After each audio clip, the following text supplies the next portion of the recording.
రాముడు, సీతమ్మ, లక్ష్మణుడు కలిసి అడవికి వెళ్లారు.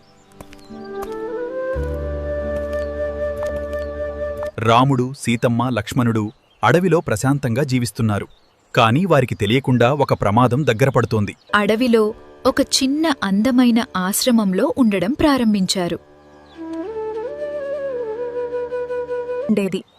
రాముడు అడవిలో ఉన్నవారికి ఎప్పుడూ సహాయం చేసేవాడు.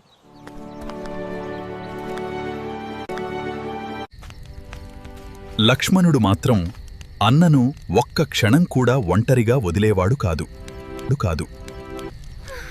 ఒకరోజు అడవిలో ఒక బంగారు జింక కనిపించింది. ఆ జింకను చూసి సీతమ్మ చాలా ఆశ్చర్యపోయింది. కానీ ఆ జింక నిజంగా జింకేనా? తర్వాత ఏమైంది? Keep watching for next episode.